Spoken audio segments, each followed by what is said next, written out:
दें, गृह मंत्री अमित शाह आज प्रयागराज जाएंगे, महाकुंभ में स्नान करेंगे। गृह मंत्री अमित शाह ये आपको बता दें साधु संतों से मुलाकात भी करेंगे। उनका प्रोग्राम आज ये रहने वाला है। सीएम योगी भी अमित शाह के साथ मौजूद रहेंगे। मुख्यमंत्री योगी आदित्यनाथ अपने सभी मंत्रिमंडल के साथ पहले ही संगम स्नान कर चुके हैं, संगम में डुबकी लगा चुके हैं और अब गृह मंत्री अमित शाह भी महाकुंभ में जाकर संगम में डुबकी लगाएंगे।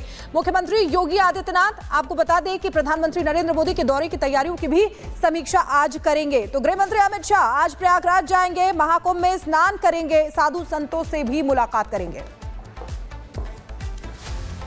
तो मुख्यमंत्री योगी आदित्यनाथ तो आज रहेंगे प्रयागराज, लेकिन आज गृह मंत्री अमित शाह भी प्रयागराज पहुंचने वाले हैं संगम में डुबकी लगाने के लिए। प्रियंका इस वक्त हमारे साथ जुड़ी हुई हैं। प्रियंका, क्या तैयारियां देख पा रही हैं? हम देख रहे हैं लगातार, फिर चाहे बॉलीवुड से हो, राजनीति से हो, हर कोई संगम में डुबकी लगाने के लिए पहुंच रहा है। क्या तैयारियां अभी?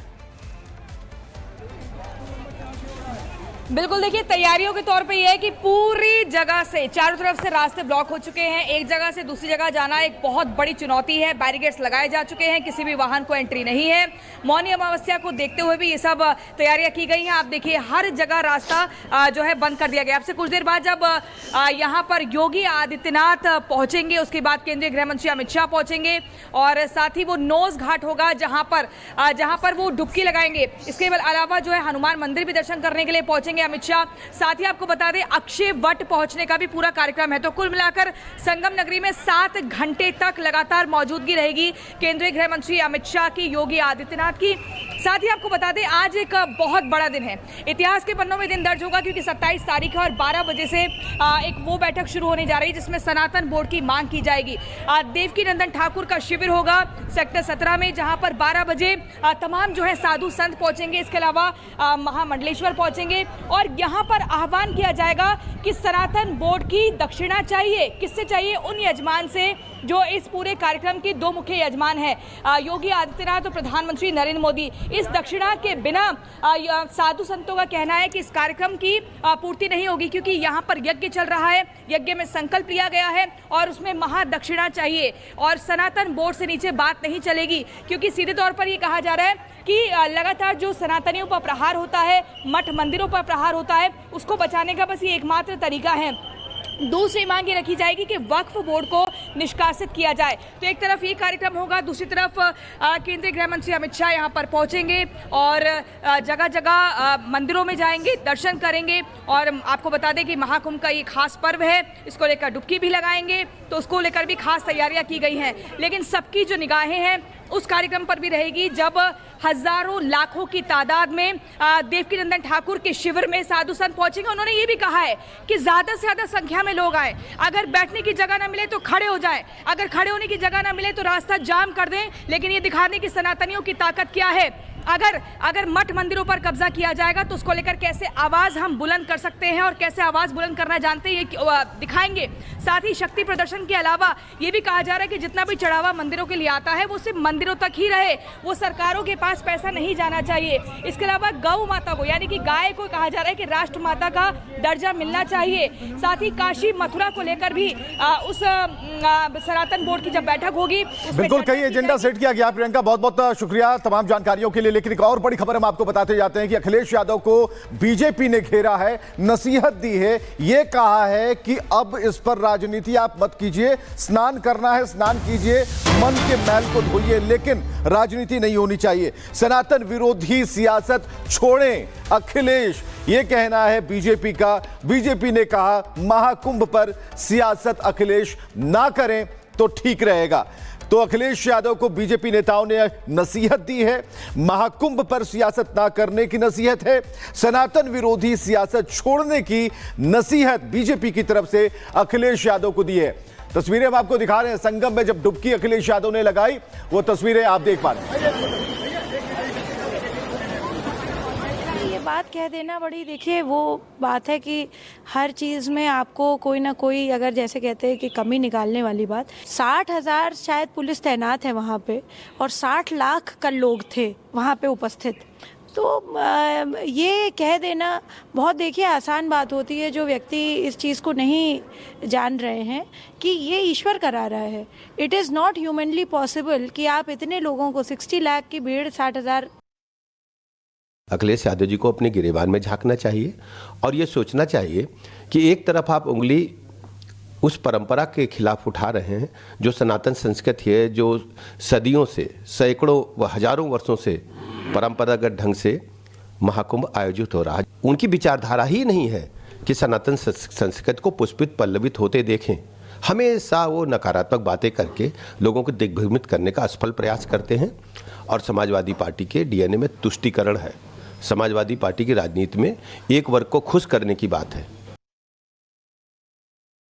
अखिलेश यादव ने आज से 10 दिन पहले कहा था, 13 को जब प्रयागराज शुरू हुआ था तो मकर संक्रांति के बाद उन्होंने कहा था कुंभ में लोग जा रहे हैं डुबकी लगाने अपने पाप धोने के लिए। तो हम उम्मीद करते हैं अखिलेश के सारे पाप धुल गए होंगे और अखिलेश अब थोड़ा पॉजिटिवली सोचेंगे। पंडाल को चुना गया है, लेकिन इस धर्म संसद का एजेंडा क्या है, पहले ये समझ लीजिए।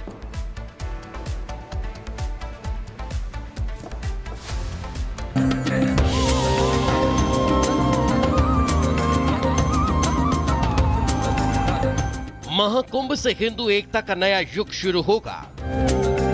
संगम नगरी के दिव्य और भव्य द्वार से इसे नई शक्ति मिलने वाली है, क्योंकि त्रिवेणी तट के किनारे गंगा जमुना की रेती पर हिंदू एकीकरण पर सबसे बड़ा मंथन होने जा रहा है। महाकुंभ में धर्म रक्षकों की हुंकार सनातन बोर्ड की दरकार को लेकर है। मकसद हिंदू राष्ट्र की अपनी मांग को साकार करने के लिए सनातन को आकार देना है और सनातनियों को एकजुट करना है।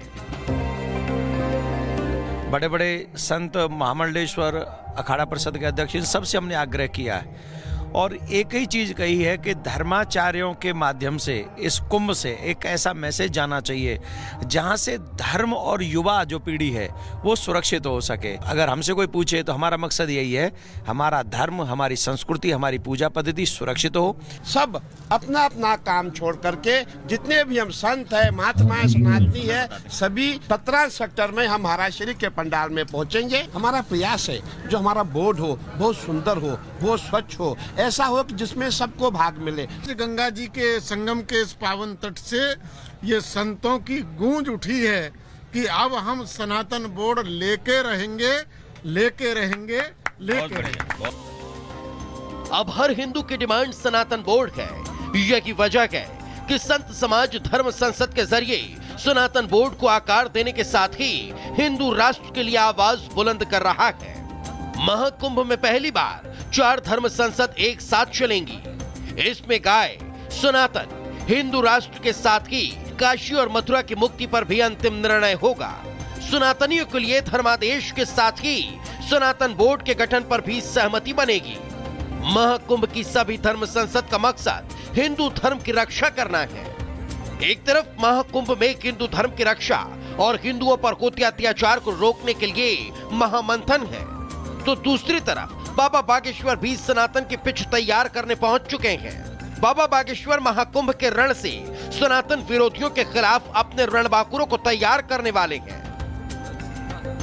हमें लगता है हिंदू राष्ट्र बहुत ज्यादा जरूरी है, अति से ज्यादा जरूरी है और हम भी यही कहेंगे कि हम भी कुंभ में आए हैं, डुबकी लगा रहे हैं, तो हमको भी वही दक्षिणा देनी चाहिए। दक्षिणा के रूप में हिंदू राष्ट्र दे देना चाहिए। धर्म संसद और बाबा बागेश्वर की कथा से ठीक 2 दिन पहले योगी आदित्यनाथ ने विश्व हिंदू परिषद के कार्यक्रम से सनातनी संदेश दिया। ये संदेश था एकता का, ये संदेश था देश की अखंडता का और ये संदेश था सनातन की महानता का।